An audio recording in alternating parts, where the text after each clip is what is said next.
Welcome everyone to the Virtual Ball Boys podcast. My name is Chris, and I am joined once again by my good friend, Matt. Fucked it up a little bit. There we go. Dude, you just made me, emotional on air. What the fuck? Oh, sorry. If for those who do not know, the Animal Crossing... amongst all the chaos, which we'll get to in a second, the Animal Crossing New Horizons is coming out today when you see this, listen to this podcast, at least when it first goes up. So, it is my all-time favorite game series, and this game looks amazing, and in about 7 hours or so, I might be able to play it, so I'm very much excited about that. And that little tone there is like, I want to say that was an ode to that was New Leaf. That was a New Leaf chords, I would say. Yes. For some reason, I was thinking it was Wild World. There's some similarities, of course, across all the games. It's the main theme. I just did the ba-da-da-da-da, and then I did the major chord. Yeah. I don't know if the key was different. Yeah, I definitely got a good read on it. All right. So, before we get into all the NFL stuff, there is a lot of things that the last time we filmed Virtual Ball Boys feels like 3 months ago. It was a much different place. The world was in a different place. And we don't really need to get too deep into it because I'm sure that most people would understand. Or at least they should know about it at this point. But everything, everyone, I would just, if you haven't already, just stay inside. Figure out a way from work from home if you're able to. I know I'm in a forced quarantine situation. I won't go into too much detail on that, but just say that coronavirus has affected my family, and it's not fun. And I would just ask that anyone out there that is looking just to, be reckless in this situation, continue going out and continue going to mass gatherings or anything. I just ask that you just, for your own sake, but also for the sake of others, just don't. Please don't. Just don't. Wash your hands. Hand sanitizer, wipes. Use those, but washing your hands most important. Don't touch your face. Every guideline that you could possibly do and follow, please do, because this is not a joke. This disease it's not the flu. It is a disease that could really seriously hurt people, and it has killed people. Let's try to fly on this curve, and let's do the right thing. So, I wanted to start out by saying that, and the NFL decided to move forward with free agency, even though there is some, I guess, they have some limitations with it. They can't really do any physicals, or they can, but teams don't want to. Essentially, teams would have to hire a doctor that lives near the player in order to conduct a physical, because the NFL is put down a mandate during these crazy times that teams cannot fly to a player and the player cannot fly to the team in order to conduct these visits, these free agency visits and such. So doctors would have to visit them that are close by in order to see if they're healthy or not to join a team. So there's been a lot. That's the impact that it's had on the NFL. Also, the draft is no longer going to be in Las Vegas, or it may be, but it will no longer have an audience. And yeah, I think it's still going to be Vegas, but it's not going to be the spectacle. It might be like an indoor event. They might have like a camera just facing the commissioner as he reads off the picks, and I think like NFL Network and ESPN, whoever's covering it's probably going to be like at their own studios or whatever, covering the whole thing. It's going to go on. It's just not going to be the spectacle that it usually is. Which, you know what, it's nice. It's a shitty situation, but it's also a nice change of pace to see what it's like to have the draft be a little bit more low key, kind of like what it was in the old days. Mm-hmm. So let's get into the free agency though, because a lot happened, to say the least, Yep. and many of which I would say, as expected, is unexpected. The Big Brother saying, as that goes. Um, Apologies to the Redskins, Packers, Seahawks, Jets, Steelers, Bengals, and Chiefs. We're not going to talk about you guys. I wrote those teams down because I would notice that they either are not really making any big splashy signing or trade, um, or that they're just being boring, and generally. And I was just like, you know what? Yeah, we're not going to talk about you guys this week, but we're going to talk about Who basically cares? every other team in the league. And we're gonna. Where do we start? Where do we start, my friend? We start in one of the craziest moves that has happened in free agency yet. And in terms of quarterbacks, one quarterback has been haunting us for a long time in one location, and he's finally moved on. He's with a new team, and it's surreal. That's right. I'm talking about Jeff Driscoll, who goes on from the Lions, now signs with the Broncos. What do you think, Matt?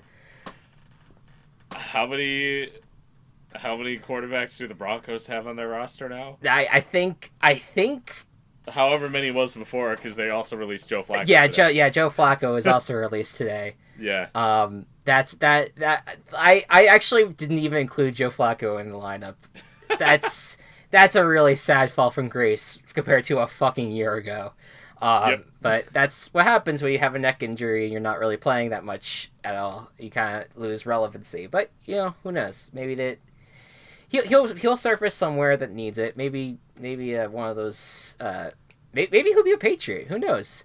That'd be weird. Now, why do I say Patriots? Of course, I'm talking about Tom Brady, who 2 weeks ago I would have said I have zero confidence that Tom Brady is going to move away from the Patriots. But as of now, there has not been an official announcement, so this is why I'm going to just preface everything by we have no idea, but all indications point to Tom Brady leaving the Patriots. He's made that announcement very clear, and he is expected to sign with the Tampa Bay Buccaneers on a 2-year deal. It's so weird. Well, so what do you think? Lend me your thoughts on this matter. Well, I feel Brady. like 80% of the signing is just the fact that it is just so that when the score is displayed with the abbreviations, that it just says TB. Yeah, I mean the branding's great. I mean, and Tom Brady has been quite the what is it? He's quite the businessman. He knows what he's doing. Yeah, right. So now his team is TB. Yeah. So yeah, that helps out. It's incredible. I mean, out of all the options, this one. You know what? No, this doesn't make sense. Okay, why? Because this is okay, it makes sense for like the team wants quarterback, but with how the team has been run the past few years, and this just maybe just what Jameis has done, but you have the wide receivers that stretch the field, that go long, that your offense has been based around these big plays. Mm-hmm. Brady don't got that in him anymore. We saw that this past year. He can't throw the ball as far as Winston can. You're right, and I'm kind of with you on that. I think I could see where this is not going to work out well, but I also look at a guy like Bruce Arians, who I can't tell you how excited I am just to see him work with Brady, because it is a very contrast. It's a major contrast in styles between him and Bill Belichick. And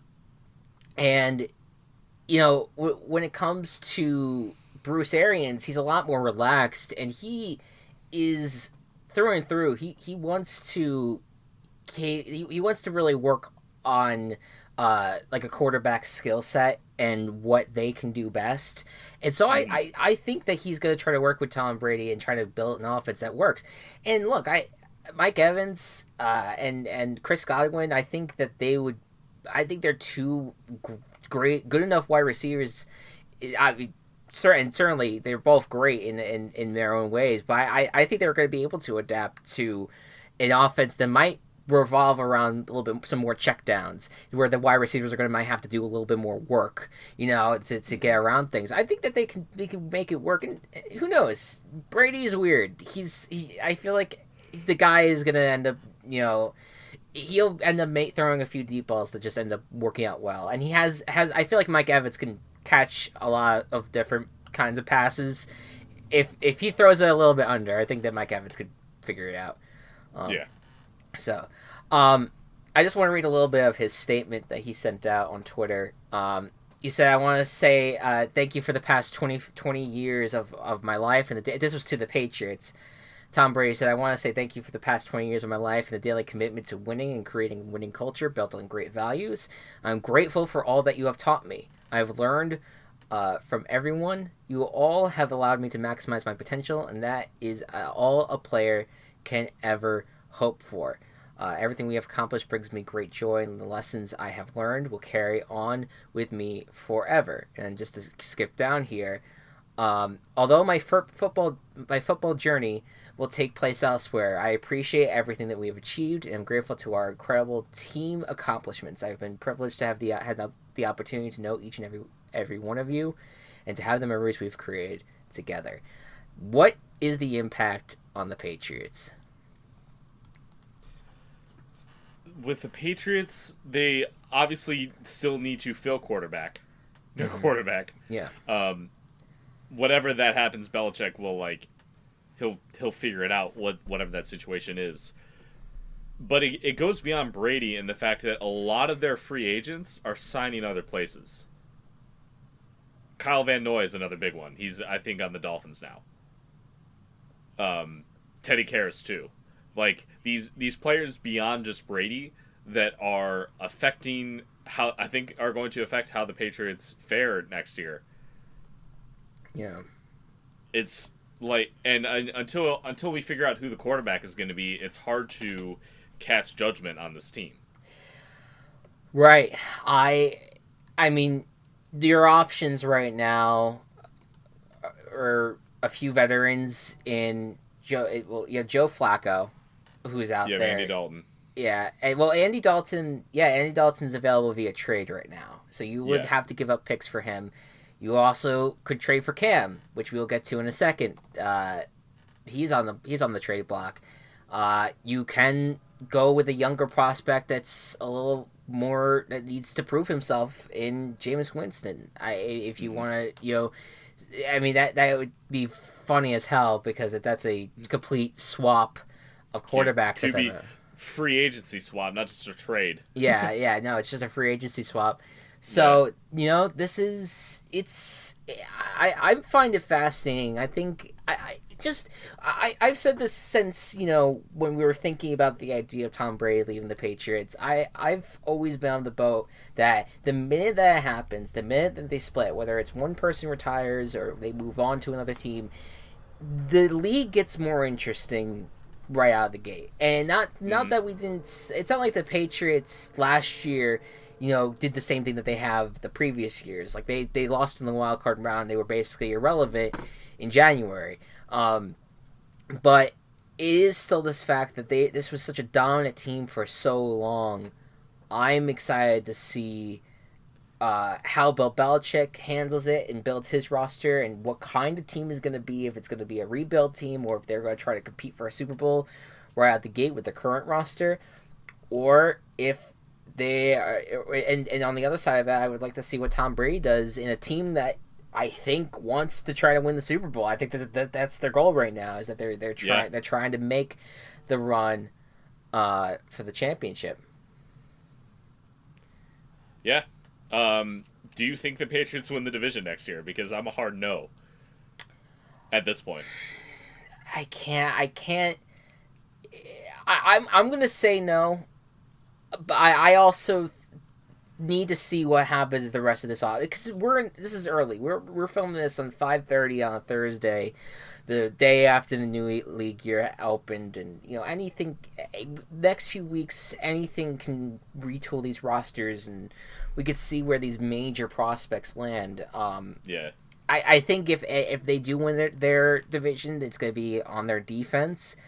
That didn't play that well near the end of the year. This team was not a good team in the last few weeks.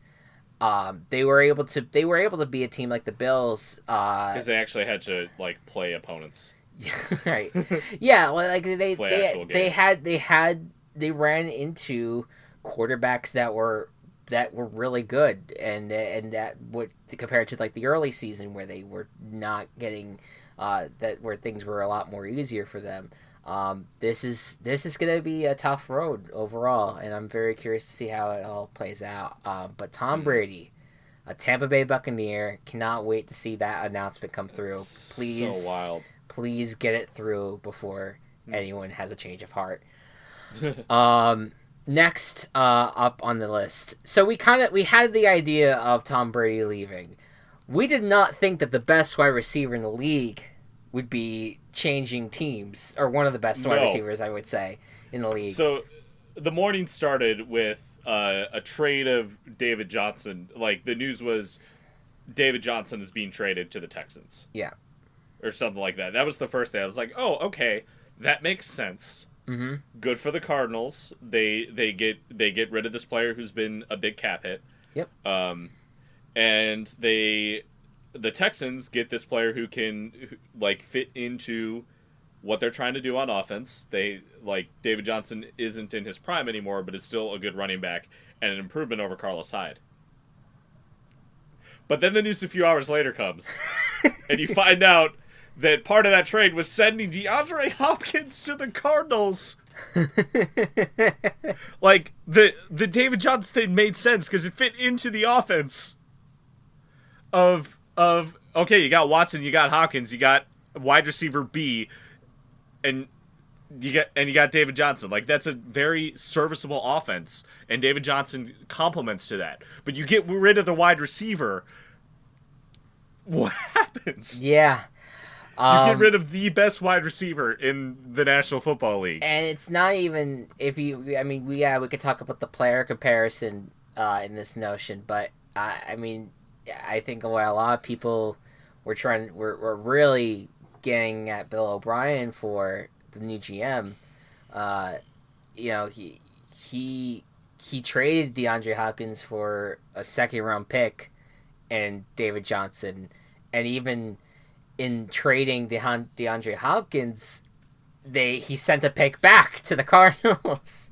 Yeah. Where in the meantime, dude could have gone a first, a few seconds, a fourth-round pick, maybe and then maybe you would have to send a seventh to the Cardinals in order to get David Johnson or something. It's insane. Wild. It's an insane trade. I don't think I've ever seen anything like this. And the Cardinals. We could really go hard on the Texans right now, but I just want to turn my attention to the Cardinals because this NFC West is insane. They now have a wide receiver core that has Hopkins, an aging Fitzgerald, but yet Larry Fitzgerald nonetheless. We legitimately cannot count out Larry Fitzgerald unless his leg falls off. Christian Kirk. Who had some good flashes last year. Yeah, and then along the underrated moves that happened with the franchise tag deadline, the Cardinals put the transition tag on Kenyon Drake, which is perfect. And so he sticks around at least for right now. There's going to be a team maybe that's going to try to get Drake from the Cardinals. They have the potential to do that with the transition tag, but the Cardinals could easily match that and keep Drake on their team. And so Drake, who had a great run near the end of the year, just gets fit right back into this system, and so that's their replacement for David Johnson, and it works out perfectly. It does. And you got Kyler Murray, who played really, relatively well last year for a rookie quarterback. He was Rookie of the Year, Offensive Rookie of the Year. Yeah. Like it's amazing. It's amazing. It's amazing. This turnaround is incredible. Steve, like we were looking. Browns who? Fuck the Browns. Yeah, we were looking at, we were looking at last year when there was this talk of Josh Rosen no longer, being an option for the Cardinals and them exploring the idea of drafting Kyler Murray. We were calling them crazy, and most people, most people were just like, what are you doing? You're giving up on a top 10 draft pick just right away in order to, try this other quarterback that you don't even know if it's going to work out. Well, it's worked out kind of well for the Cardinals. Worked out pretty damn well. And they've built their team really well, and there is a reason why they went 3-13 with Rosen. Yeah, it's really, really working out for them. And for the Texans side of things now, is this team really trying to win now? They're not. You don't trade away DeAndre Hopkins if you're trying to win now. I'm sorry. Yeah. And you let Clowney walk last year, get traded last year. This is not a win now team. Because and you also look at it like the speculation that came after the fact was that Hopkins was asking for a new contract, and he feels like he's been underpaid past few years, and he does have a few years left on his contract, so it would not make much sense to do new contract negotiations now. Most organizations in this situation would just tell their receiver, look, we hear you out. We love having you here as an organization. We have to focus on doing other things to help build this team right now. But we can assure you that down the line, we're gonna make this work. You'll definitely get more money soon. If they didn't want to give him the extension, that's how you do it. But instead, they're like, oh, the slightest inconvenience right now of you asking for a fucking contract extension, we're just gonna blow up everything. Like, what are we doing here? There's a tweet I saw that was something like Bill O'Brien is playing chess while everyone else is playing football. Actually, no, that was Ryan Pace. We'll get to that later. Yeah, no, don't worry. I did not tell you this ahead of time. I've carved out segments for each of our favorite teams, and we'll get to that. Wonderful. We'll get to that very soon. So, and also, by the way, I don't want to get on the Texans on this front because it's kind of like what the Giants did last year when they traded Odell Beckham and then signed Golden Tate. Golden Tate obviously was not going to be a replacement for Odell. Randall Cobb signs with the Texans as their slot receiver. That was a move that got people riled up because they're like, you're replacing Hopkins with Randall Cobb. It's like, okay, just calm down. We'll see. I don't know. Maybe do the Texans think they have enough depth in their receiving core that they think that they could get rid of Hopkins? I hope not. That's the only thing that would make sense. Here's the thing: Will Fuller consistently injured. Right. Yeah. Kenny Stills. Oh. He's good, but he's not. He's good, but they didn't use him last year. Kiki QT again, consistently injured. Yeah. Are they gonna go for CeeDee Lamb in the draft? That's one of the top receivers in the draft. That's the only option I see. Yeah, but also they don't have a first round pick now. Oh yeah. So they can't even get a wide receiver if they wanted to. So it's very strange. The whole thing is just very strange. But regardless, we move forward. The Texans are a dumpster fire, but the Cardinals are looking good. So there you go. That's your first bigger takeaway of the offseason. Right before we came on air, Todd Gurley has been released. The longtime Rams running back who had quite a few good seasons with the Rams.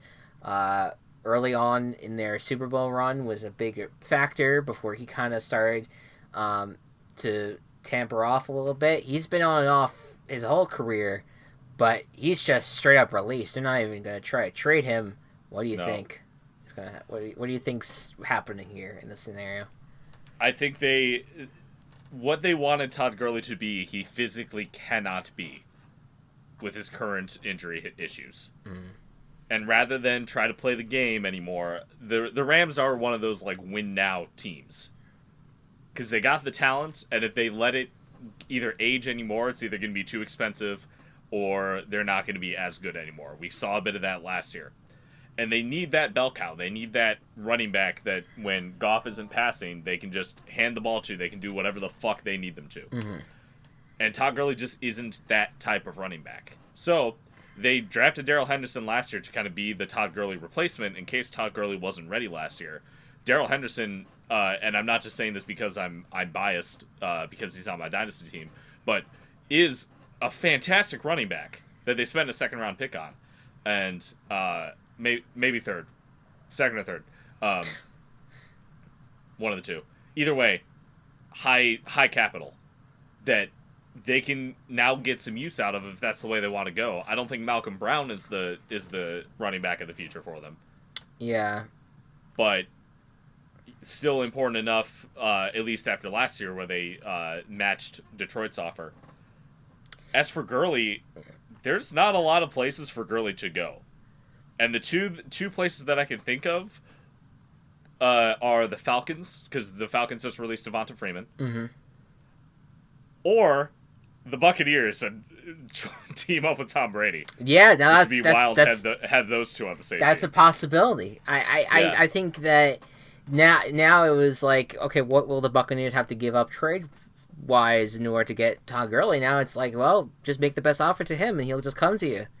You know? And so that's interesting. I think that will be like I think with Gurley, I could see where he still does well, but I feel like there just has been something up with Gurley that they has not been disclosed, and it just his drop off was just so it was weird. So sudden. It was like week 15, 16 of his MVP season or offensive player of the year season.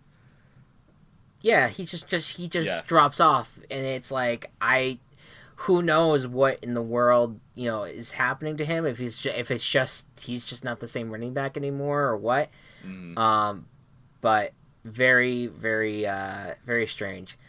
But so yeah, Todd Gurley is out, and so is Clay Matthews. Clay Matthews was released, and in terms of other Rams news, Leonard Floyd, the former Bear, is now signed with the Rams. We'll go to... Actually, you know what?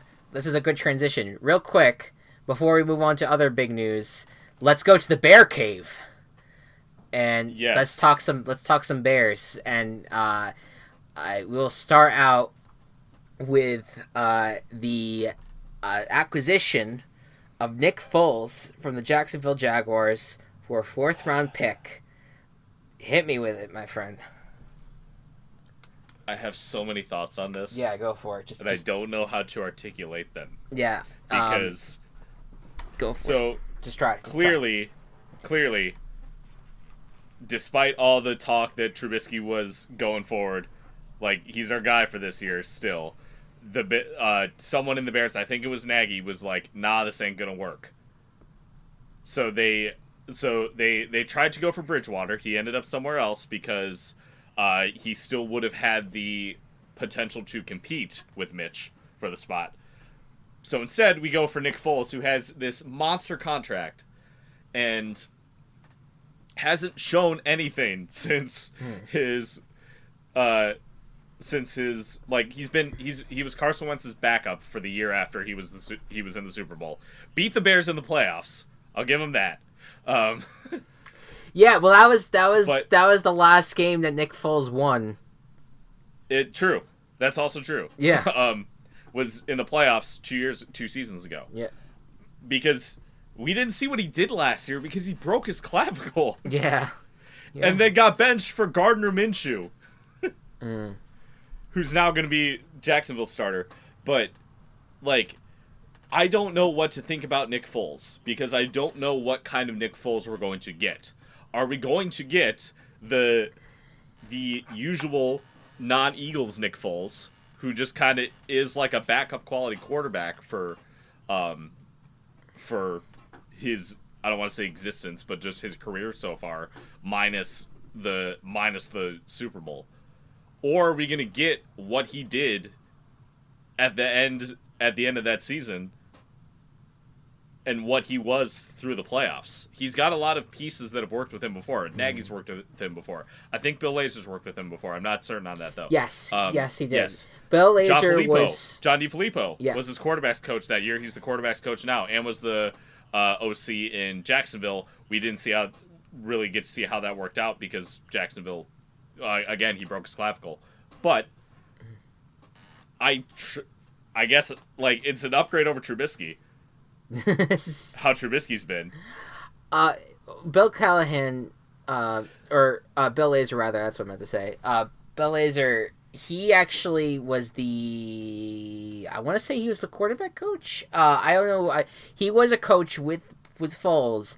The year that Foles threw like 27 touchdowns and 2 interceptions. Like that was like 2013. That was like Nick Foles' like monster year where he threw like 7 or 6 touchdowns in a game. That was back in the Chip Kelly days. In the sense of the in the sense of like Nick Foles makes sense to come to Chicago in terms of the like he's worked with a lot of the coaches before. But, God, Bears fans have so many quarterback trust issues. You have no idea. Well, yeah, so there was ESPN Plus hired Peyton Manning last season to do a bunch of different segments, kind of comedically almost about the NFL, and one of them involved sitting with those guys from SNL, the Bears fans. I forget what I forget what they're actually called, but Peyton Manning asked he was asking what's been like, there hasn't really been like a star quarterback for the Bears, there hasn't been a ton of star power for like the Bears at the quarterback position, and one of the Bears fans was like, no, we've had plenty of stars. Sid Luckman. And he just flatlined after that. So it's sad. Like fucking Cade McNown, fucking Rex Grossman, fucking Jay Cutler, fucking Mitch Trubinsky. Which everyone on the fucking radio says here. Yeah, it's tough. Remember Mike Lennon? Mike Lennon for like a split second. We spent a second round pick to be a bridge quarterback between Mike Lennon and Nick Foles. Second overall, rather. So, forgive me for my worry. It could work out.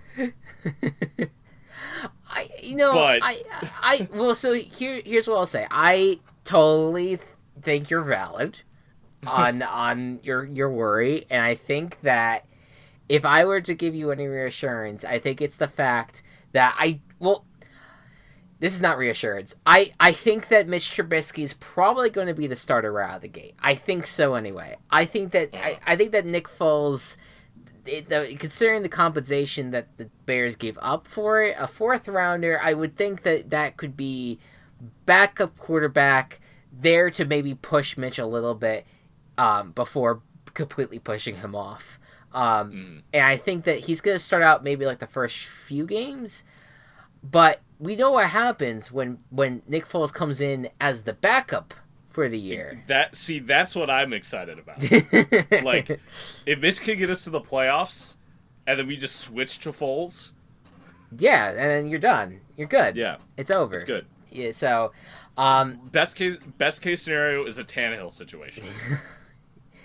that all of a sudden Nick Foles just becomes the Bears' future starting quarterback, and then the Jaguars meanwhile will look at you guys and be like, "Don't fall for it at all." We'll talk about the Jaguars in a lot more detail in a little bit. Also in the Bear Cave, the Bears. That's not what we call it, by the way. This is what I'm calling it. Okay. I have a Giants segment that I'm going to do later on. That I called the Giants Tower. There's no one in the New York Giants, metropolitan fan base area that are calling themselves the Giants Tower or anything like that. That'd be weird. Cool. This is just where this is ideas that came to mind while I was writing this at like 3:00 in the morning. The Bears signed Jimmy Graham and Robert Quinn. Jimmy Graham was the tight end for the Packers last year. Last time he really had a good season was with the Saints, and maybe like 1 year with the Seahawks. Ever since then, he did well with the Seahawks, well enough. Yeah. But last few years for the Packers just has not been a lot there. Robert Quinn, on the other hand, gets a lot of money. I love this. Yeah, but a lot of people are probably like, "What the fuck?" But dude had actually a really nice year with the Cowboys. So he had 11.5 sacks. So this is well deserved. Robert Quinn, totally good. Totally, like, I'm well on board with that. Yeah, adding to the defense, adding to the defensive line a little bit. Yeah, very nice. We got rid of Leonard Floyd as well, former first round pick. Yeah, that was actually going to be the next thing that I was going to touch upon. Did any reaction to that? Was that under the Ryan Pace era? Do we know? Yeah, I want to. Let me check. Because I want to say yes. I think so. Because Leonard Floyd he got drafted in 2016 or 2015. It's probably 2015. Because, yeah. Let's see. No, he was drafted in 2016. So that was... Okay. I'm pretty sure that was Ryan Pace that was still there. So he got rid of a first round. So he could... Yes, Leonard Floyd was under Pace. He got rid of one first round draft pick that was not good. But really does not want to give up on the other first round draft pick that was not good. Yeah. But okay. But yeah, your thoughts on Jimmy Graham? He's better than the tight ends that we have, but he's still not a good tight end at this point in his career. Yeah, it was unless we literally just like need him for blocking. Allen Robinson and Anthony Miller kind of are the receiving core right now. Because we released Taylor Gabriel earlier this offseason. So yeah. I guess we do need someone else to catch the ball with Graham. But it's not the best signing. It's not anything that's really stand out. Paid him a little bit too much. I think that at the end of the day, it's like this should have been like more of a depth signing, like you just adding a little bit more to your tight end chart. But he is the guy. Yeah, like you don't want, unless Trey Burton like gets healthy again. He had such a great career in New Orleans that it has just basically, no matter what, people are just gonna project that when thinking about when thinking about signing him anywhere, and it's just like I just don't think he's gonna be the same guy anymore. So I don't know. It's very strange. So let's move off of the Bears cave for a little bit. Let's return to our regular headlines here. Phillip Rivers is no longer with the Chargers. We knew that was coming. And we also knew that Phillip Rivers was a very likely candidate to sign with the Colts. And that has happened. Phillip Rivers signs a 1-year deal with the Colts and is going to be the starting quarterback. And that leaves Jacoby Brissett as a backup, or possibly even being out of Indianapolis altogether. What do you think of the signing? My favorite thing about the signing is the genius behind the Captain Andrew Luck Twitter account. Now has Major Phillip Rivers. Yes. The letters, instead of being addressed to dearest mother, it's to dearest children. Because Phillip Rivers is what, like on his like ninth child. Has so many kids. Ninth, 10th child or whatever. Yeah. So, I like this. I like this. You know what it is? I think that a lot of people are gonna look at last year and be like, this is a disaster in the making. But I think some people have pointed it out, and I kind of agree with this. I think this is a better fit. I think the Phillip Rivers to the Colts is a better fit than Tom Brady to the Buccaneers. And Oh, I agree. I think mainly because of the connections that Phillip Rivers already has with Frank Reich and Nick Sirianni. Um, and I think it's just he's playing in a dome. He's playing with one of the best offensive lines, if not the best offensive line in the league. Versus what he had last year with the Chargers offensive line was just completely being like a one of those like they refer to them as like these all the time, like one of those like turn cycle things, like where you have to like when you enter like an amusement park or something, or enter like the subway, you like have to go through them. Like they just easily pass through them and sacked Rivers. He's in a great situation. Has quite a few weapons around them. Probably they want to get a few more around him. But yeah, I like the signing overall. Yeah, I think it works out really well. The other Colts big news that happened was that the Colts traded their first round draft pick to the San Francisco 49ers in exchange to Forrest Buckner, the defensive lineman that had a great year last year. I guess because of the depth that the Niners had, they felt like they could give DeForest Buckner up, especially for a first round pick. Yeah, and it was worked out really well for the Colts in this scenario. So, I any thoughts on that in particular? not really. I think it works for both parties. Yeah, I think it's a really good signing. I think that they got rid of Magnus Hunt, who had a really or Margus Magnus whatever Magnus Burnsides. Yeah, from Venture Zone. No, that was a guy that had a really good year 2 years ago for the Colts. They got rid of him. I was kind of surprised by that, but now with the Buckner trade, does not surprise me as much anymore. So let us move on. As we mentioned earlier, the Panthers gave permission to Cam Newton to seek a trade, even though Cam Newton came out afterwards and was like, wait a minute, you're telling me I'm allowed to seek a trade, but I didn't necessarily request a trade. Let's just clarify here real quick.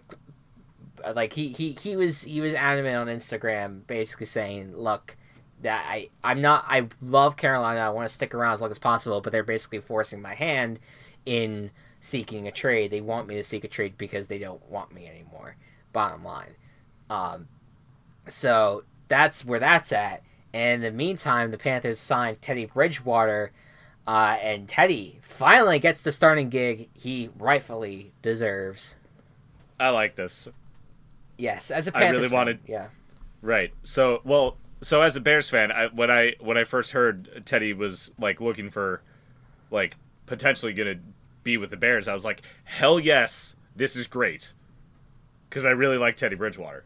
Mm-hmm. And then I read a little later, I was like, oh, it makes sense because he doesn't want to compete for a starting job. He just wants to get the starting job, and he deserves that. Yeah. But now he's with the Panthers, which is great. Like, it's a good fit for him. He'll be able to, with Matt Rule, kind of develop this offensive system now. He's not a brand new quarterback, so he can use that to boost his skills up a little bit and boost the team up a little bit. Mm-hmm. Now it's just a big question of where Cam Newton's going to go. And before the full signing, I was very still wanting Cam Newton to go to the Bears, but I guess Foles will work. Sorry. It's not good. So I don't know where Cam is going to go now. Probably New England. Yeah, because I can't think of anywhere else where he would go. I was thinking Jacksonville. Ooh, you know what? That makes a lot of sense. Just because, I I don't know. I think that the Jaguars, they are the weird ass team, the Jaguars. And again, there's some notes that we're gonna come back to with the Jaguars in a second. But they just seem like a team that they want to win now, but they're in no way prepared to win now at the same time. If you sign Cam Newton, certainly you're going to get fan interest in that. And I don't know, I think that there's a chance that could be relatively successful. I think that they would just need to build an offense around him a little bit more. But they're probably going to end up just rolling with Gardner Minshew. I just thought that might be an interesting way to go about things on that front. But, yeah, I don't know where Cam Newton goes because the Chargers made it clear that they're going to roll with Tyrod Taylor moving forward after they lost out on the Brady deal, which I cannot believe that.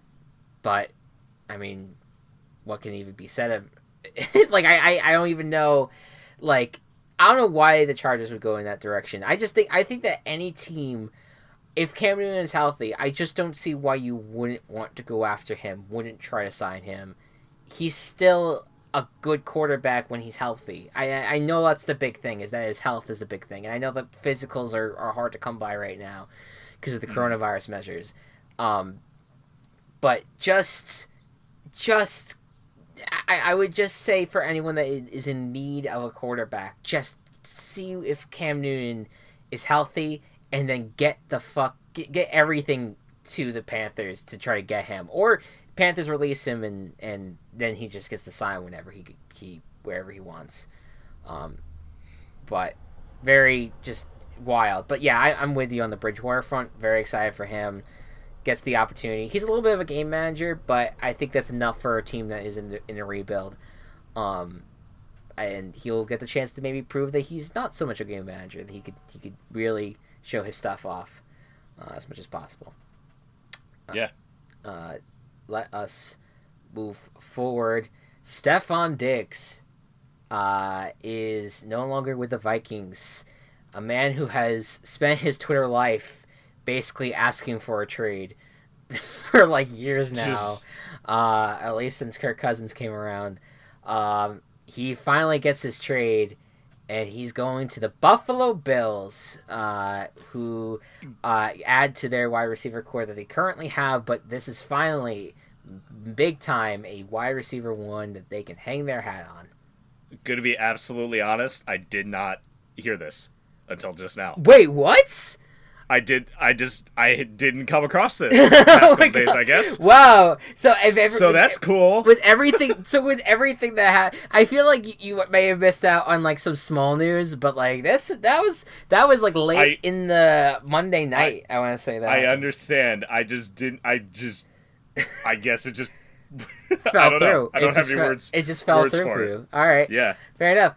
Well, so this is awesome. Yeah. For all parties. So let me give you the breakdown of this, my friend. This happened hours after the DeAndre Hopkins trade, and the Bills gave up a first round pick and gave up quite a few picks to get Stefon Diggs, and many people looked at that and were like, if the Vikings could get that much for Stefon Diggs, what the fuck were the Texans thinking? So that was the other comparison that happened later in the day. That was like that really that like Bill O'Brien looked bad as the trade happened. He even looked worse later that evening. And he absolutely does. Yeah, so it's I can't think of a single redeeming quality about the DeAndre Hopkins trade from the Texans side. Yeah.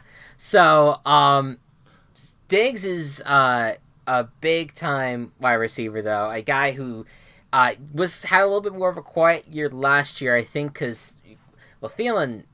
It wasn't last year Thielen was out for a lot of the year. Oh, was he? Well, I'm conflating a lot of years right now. I thought last year was his 2 years ago was 2 years ago was Thielen's 100 yards for the first 8 games. Okay. And then nothing the second 8 games. Okay. Yeah, that's right.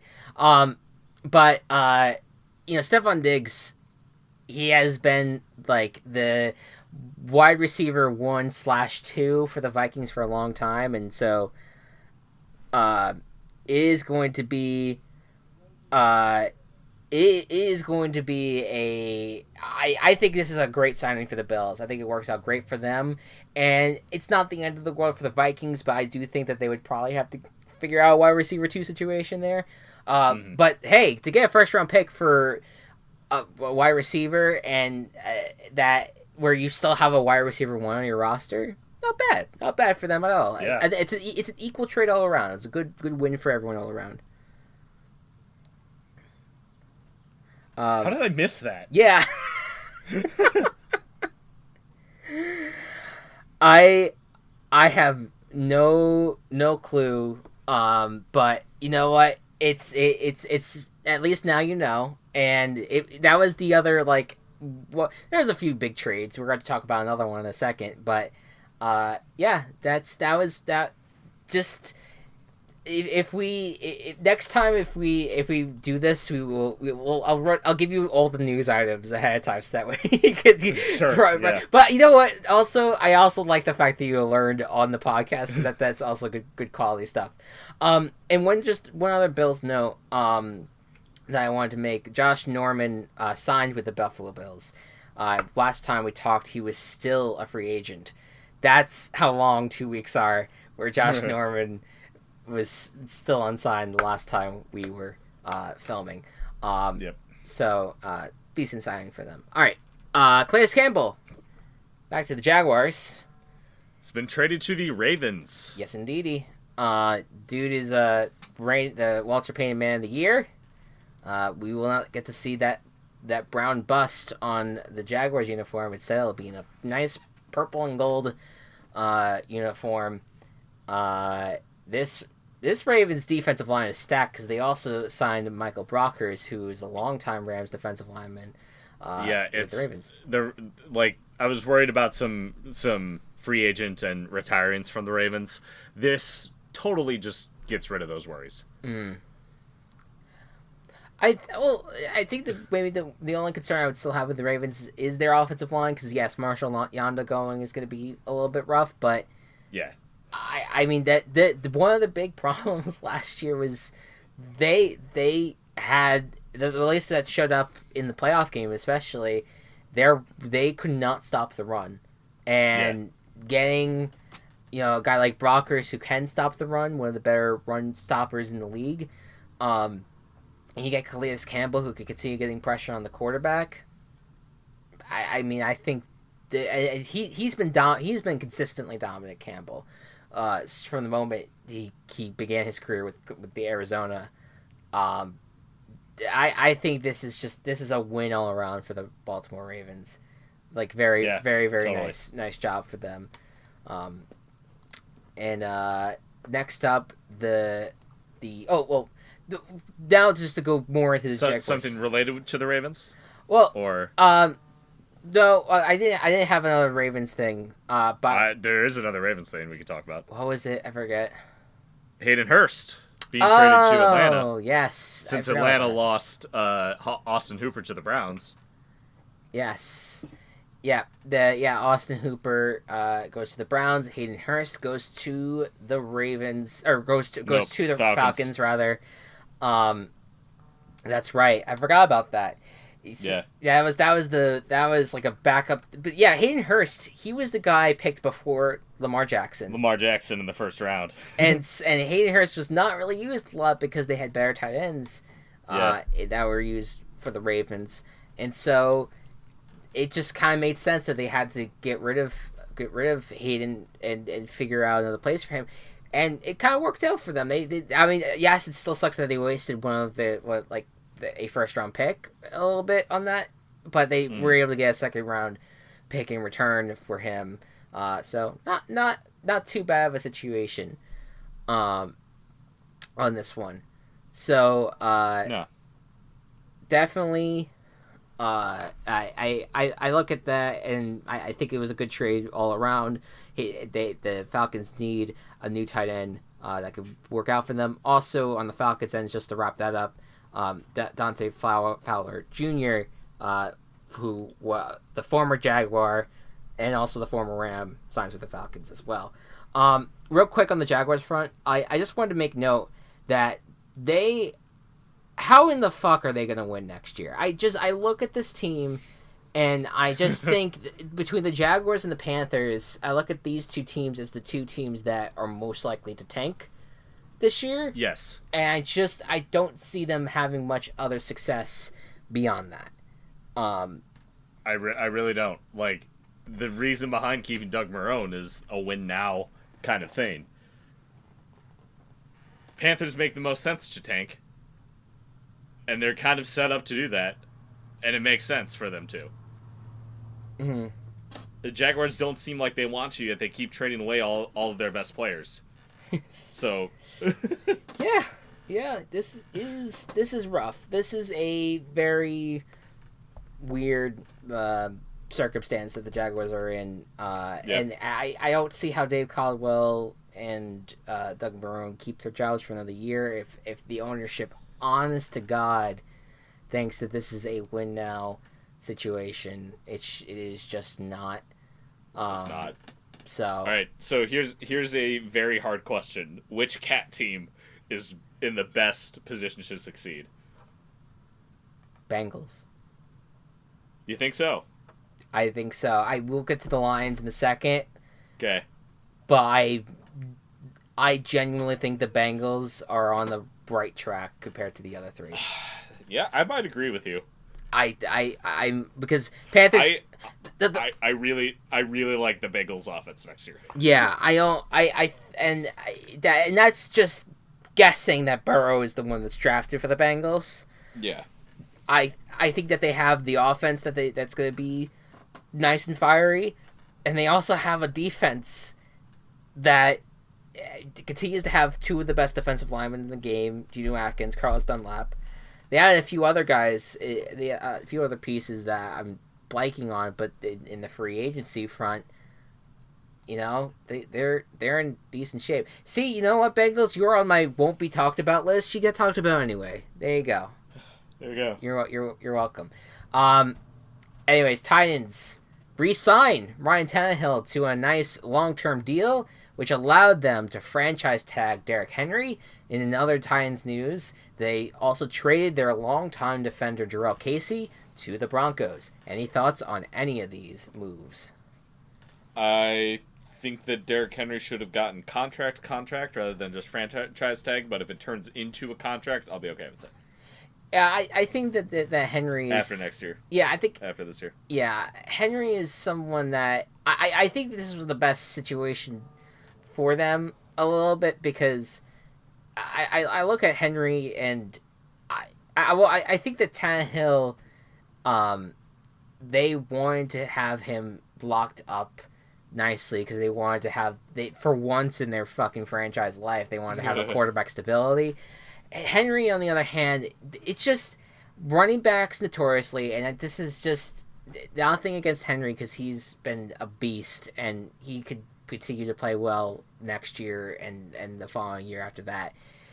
But they just have a known drop-off rate a lot more than a lot of other positions that are out there. True. And I think that franchise tagging Henry is just the best move for the franchise because if they try to lock up a long-term deal with him and then he just falls apart, kind of like what happened with Rams with Todd Gurley. Yeah. Like, it just ends up not doing well for your cap, and it's just a hard situation to get out of at that point.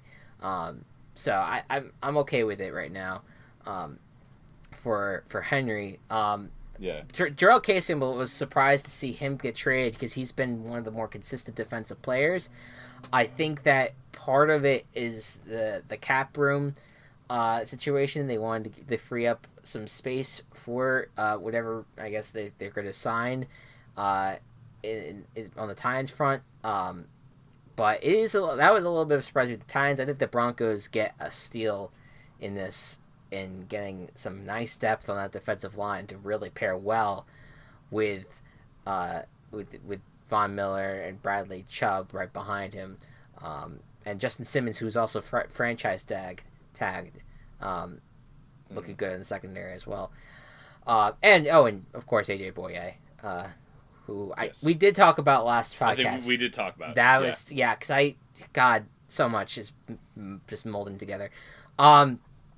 Next up, the Cowboys. I wanted to make a note to mention that they did franchise tag Dak Prescott, and they re-signed on a long-term deal Amari Cooper. This, to me, did not make as much sense. No. I feel like... Should have been the other way around. Yeah, exactly. That's how I feel. If they really wanted to keep They would have had Cooper, to pay Dak more money, but, like... You have a quarterback locked up. What has Amari done for you compared to Dak? Yeah, I mean, well, here's what I'll say about Amari Cooper. When he is on the field, Dak's numbers are better. And that is...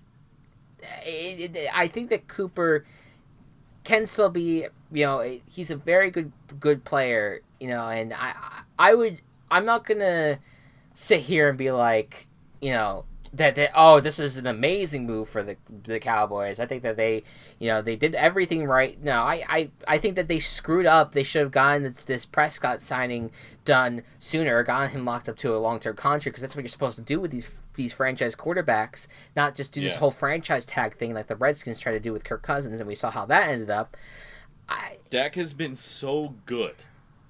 Yeah, it doesn't make sense not to try to lock him up for long term. Yeah, for Cooper, my big thing about the contract is that he is being paid a lot of money, and I feel like I personally for only like playing well for 50% of the game season. Yeah, like I just feel like he has not been super consistent, and they have other wide receivers in Gallup who's played really well, and I just don't see this major contract extension being like this great thing for the Cowboys. So I think the front office, aka Jerry Jones, I just think blew it all around and are scrambling to kind of figure it out. Good for them that they got both signed. I think a lot of people didn't expect that to happen, but it's still, I think, there's a lot of questions that are out there. I just don't see why franchising Dak is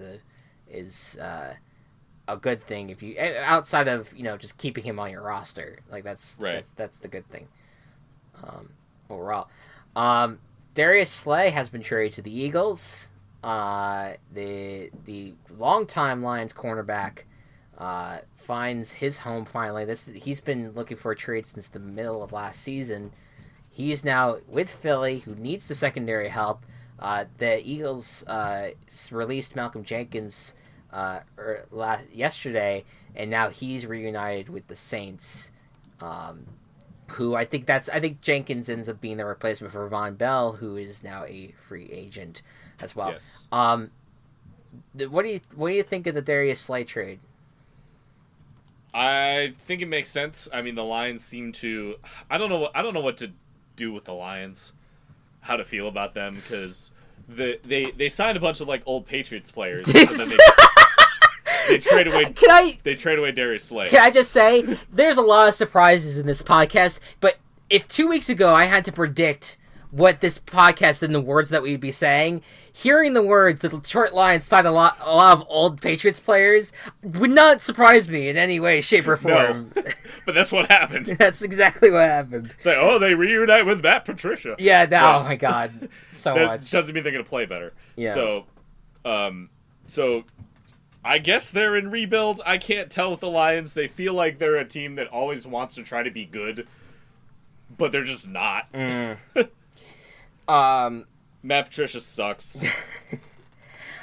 Offense continues to look good. I just look at the defensive front, the defensive situation, and they just constantly, all of these like Jamie Collins, Danny Shelton, all these guys are just not great. They did also trade with the Patriots to get Daron Harmon. Those are all Patriots players. Like okay, all these are just fine. Desmond Trufant kind of had a drop off of the Falcons, but he did have a decent career with Atlanta, so maybe that works out for them, and he's their replacement for Slay. But my goodness freaking gracious, my friends, this is I look at like what are the Lions doing? Is this defense going to be retooled enough? Are they hoping that Chase Young falls to them? I do not understand exactly what the Lions are trying to get to. They're just not a good defensive team. I just don't see them being a decent defensive team. And offense is maybe like the only time where they could be relatively successful. Yeah. And you have to hope that Matthew Stafford is going to stay healthy. Did you get Chase Daniel though? That's true. Interesting front. But yeah, Eagles got the better side of this, getting a nice cornerback overall.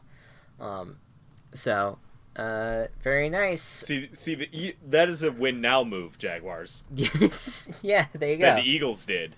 Yeah, they saw their weakness and they addressed it. Mm. Now they just need a wide receiver. Yes, the wide receiver thing is gonna be maybe they got a Robbie Anderson or something. Yeah. Oh god, another Giants signing just came in. But yeah, you know what? Yeah, let's just do this now. Let's go to the Giants Tower. Let's go to the Giants Tower. It's gonna be a long episode. Yeah, no, it is. Well, I was expecting this though. To be fair, right. That's why we're starting early. The Giants Tower. So let's start out with the fact that they franchise tagged Leonard Williams, a guy that has done nothing. Not really much since he started. He was like this. The dude was so hyped going into the draft when he was drafted by the Jets. This monster from USC, Big Cat. I loved him so much just from afar that I actually have a Jets Larry Williams jersey because I thought that he was going to be awesome. Turns out he wasn't. Moved to the Giants, and he got traded to the Giants mid-season last year for a second-round pick. I think the compensation was, and so the Giants were in a really shitty spot come the start of free agency here, because if they just let Leonard Williams go to free agency, they wasted a second-round draft pick, so they had to franchise him. But why? Couldn't you have figured out a way to give him like a somewhat decent, like contract? Now there's this contract for these defensive linemen are kind of beefy, and it's just I don't really understand at all. I didn't understand trading for him in the first place, and I definitely don't understand. By the way, the only trade between the New York teams in the history of the Giants and Jets. I don't understand why they got him, and I don't really understand why keeping him around is going to be worthwhile. And they also signed James Bradbury, longtime Panthers cornerback, who was also kind of just all right. He hasn't really made a lot of big plays, but he's a cornerback. He's been all right. Like I think if I had to look at the Giants signings, this is my favorite signing, I think, of all of them. But that's not saying much. They also signed Blake Martinez, who missed almost every single tackle that he could when he was with the Packers. Cameron Fleming, who was a backup offensive lineman for the Cowboys. Levine Toilolo, a backup tight end for, I believe it was the Niners, I think. And then Kyler Fackrell, a backup linebacker for the Packers. And just on the newswire, as I'm watching Twitter right now for any other breaking news, Colt McCoy. There's a backup. After a long time being with the Redskins, is now with the Giants as a backup quarterback. So there you go. That's Giants Tower right there. I don't understand this team. I don't think I ever will. Let's hope. I mean, I'm not gonna be like a huge free agency. If you're not gonna have a big free agency, that's fine. But just have confidence enough in your team that you can go into the draft and get a lot of players, and that's going to be like how you can set up your roster to win now. I look at this roster and I don't see a win now, especially on the defensive side. I don't see it. But sure, let's just keep on signing these kind of okay players. That's the Giants' strategy right now. It seems signing okay players. They're okay. Okay. Just I just need to see a graphic of New York City with just the words "okay" just square in the middle of it, and Yeah. that's the Giants at this point. Um, I heart okay. oh please, I would love that. I would love that T-shirt. Um, the Are you talking about Oklahoma? Who knows? Yes, there you go. The Browns. Just a quick note on the Browns. We mentioned Austin Hooper earlier. They also got Jack Conklin from the Titans, a big time offensive lineman who was really an important element for the Titans offensive line. That's a big loss for them. But Conklin is now the right tackle for the Browns. Now they just need a left tackle, and maybe their offensive line's issues could be solved. This is a deep offensive line draft, which has not happened in a while. So Browns could hopefully get something from that. Get that filled. And Case Keenum is also the backup quarterback to Baker Mayfield now. Is that sixth team in 7 years? I think so. I read something like that. He's getting there. He's reaching. Look, it's hard. It's gonna be hard to top Josh McCown, but and Ryan Fitzpatrick and Ryan Fitzpatrick. But I think McCown has Fitzpatrick beat. But definitely. Keenum's getting there. He's getting there. He's had a decent enough career where he could probably stick around for a little bit longer. Yeah. Also, Andy Janovich, the fullback for the Broncos, was traded to the Browns. The only reason I brought him up was because he had some pretty big moments with Denver. So now with the Browns, the Dolphins, I wanted to bring up them because they had they got busy. They did get busy. We kind of expected this because they had a lot of cap room. Byron Jones was their big ticket signing. The best cornerback on the market is taken off the board. They also signed, and their best player on the team was already a cornerback, so now they have a really good secondary. Yeah, and now they have a mix of other players that they have signed as well. Kyle Van Noy for defense, which is pretty good. Shaq Lawson was a long time was with the Bills. Didn't really work out with the Bills, but he's now with the Dolphins. Emmanuel Agba had a great career with the Browns. Was kind of quiet last year with the Chiefs. He actually had a pretty decent career with the Chiefs, or a year, I should say, because he only was there for a year. But he went down with an injury before the playoffs. So not a bad signing there. They got Jordan Howard at running back. They do have a Jordan Howard at running back. Let's remember that Ryan Fitzpatrick had like 200 something rushing yards for this team and led the team in rushing. Let us not forget that great moment in Dolphins history. So a lot of interesting things happening with the Dolphins. The big question really just remains, what's going to happen with the quarterback position. But we're pretty sure they're going to try for Tua. They may have to trade up for it though. If I had to predict right now, the Dolphins are going to trade up with the Lions to get Tua. Mm-hmm. Yeah, that's my prediction. Yeah, and we will get Chet Avery on the line very soon. We will. Yeah. Chet Avery is more than available. For those who do know, maybe I could talk with Chet Avery this time. Oh, that would you, me, and Chet Avery. Yeah. Okay. Yeah. I mean, yeah, that could work. Yeah. Chet. So for those who don't know, Chet Avery has been our resident draft analyst that has come on around the time of the draft to really give us a lowdown of what he thinks could happen. He's that was back when we kind of only did like a draft special. We didn't do like a consistent podcast like we're doing with this one, with the Virtual Ball Boys. But yeah, we'll see. It'll be his first appearance on the VWB, so works out. Just two more notes, and then we'll finally end this off. The Raiders. I thought they had a very interesting run. They signed Marcus Mariota. He has moved on from Tennessee and now signs with the Raiders. So he most likely will be a backup to Derek Carr. But you know what? With this group, he's going to try to do what Tannehill did to him. Yeah, that's what's going to happen.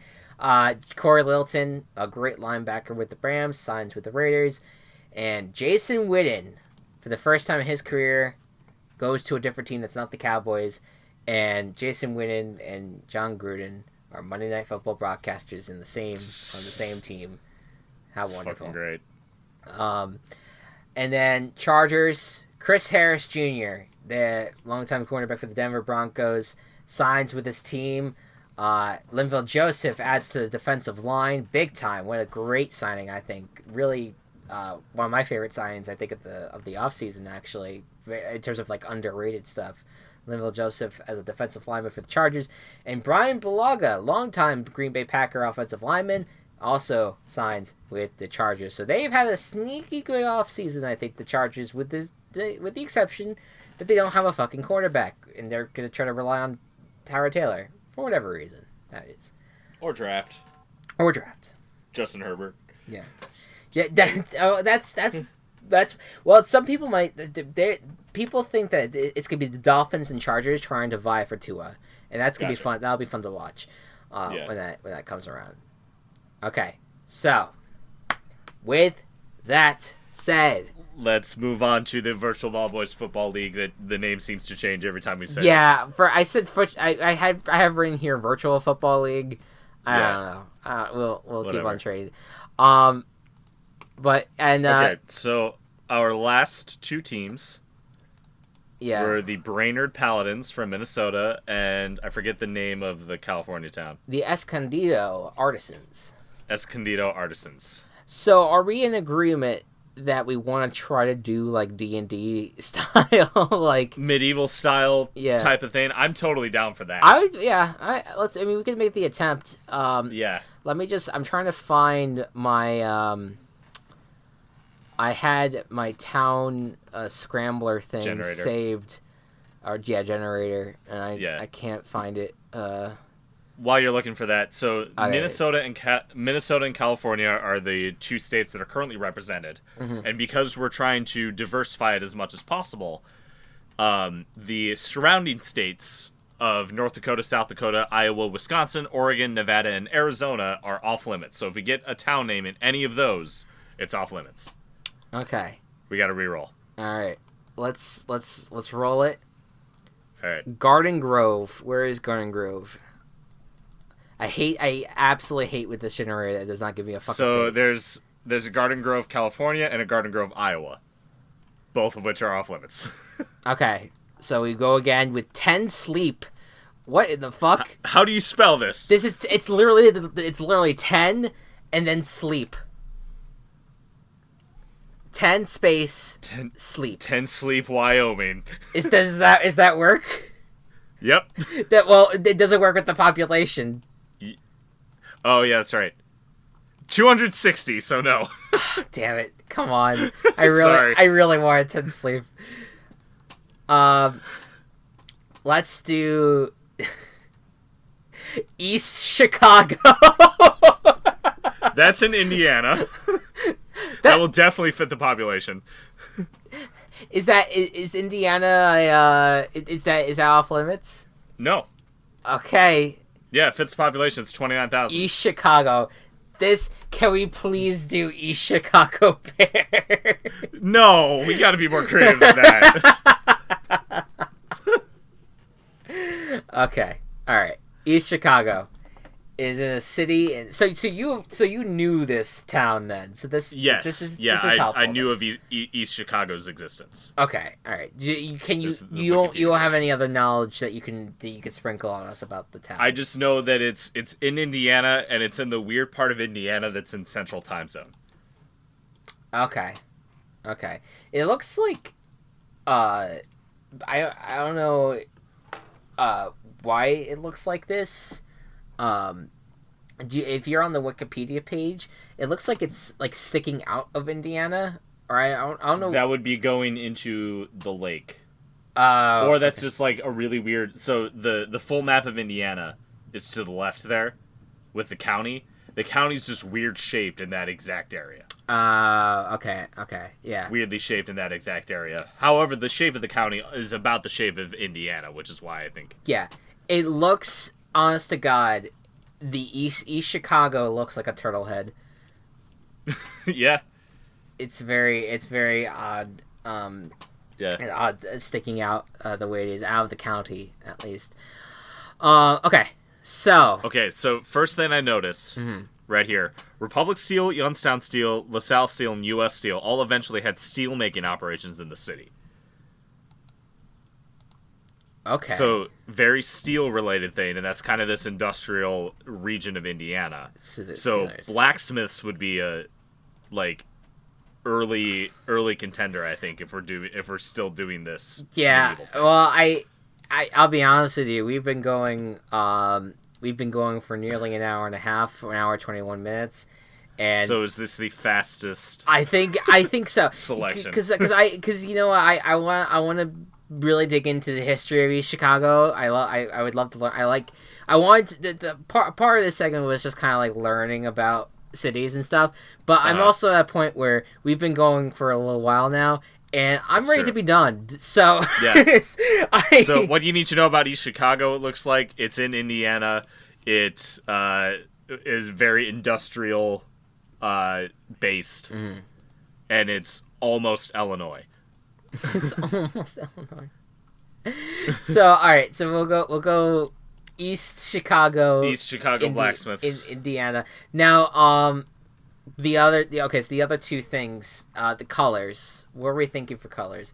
Okay, so we did like a red purple with the artisans, right? I think it was whatever colors that you wanted to really see with the teams as a whole. That was red and purple. If that was me saying these are the colors I wanted to see. Yes. So red and purple, and blue green was, I believe, was Brainerd. Yes. So for East Chicago, I think we should definitely do like a gray of some kind. Okay. To be that steel color. Okay. What do you think? What do you think would go good with that? That isn't kind of. There's kind of one thing that I'm noticing in a lot of their advertising is that they're using this like weird chalky red a little bit. I don't know if a red gray team would make sense. I mean, then we probably will.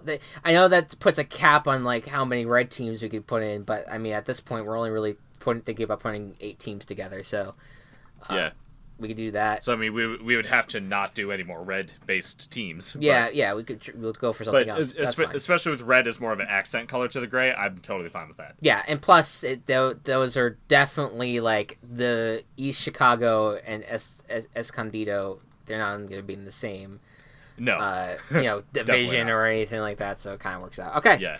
So all right. So we now have a team in Indiana that eliminates Illinois, Michigan, Ohio, and Kentucky.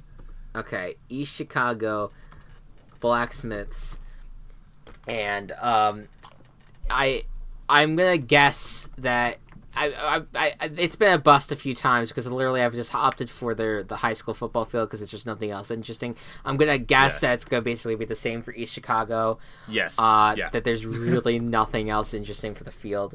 I'm telling you, Chris, this is just Midwest towns. These just Midwest There's towns. like one thing interesting about the region. In this case, it's steelworking. Yeah, there is. I find it very funny though that thus far we've had 2 Midwestern teams already right out of the gate.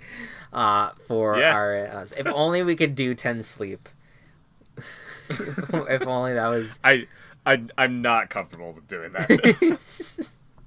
that would have been absolutely wonderful. But anyways, folks, by the time you listen to this podcast, there's probably been another major freaking news NFL thing that we didn't touch upon.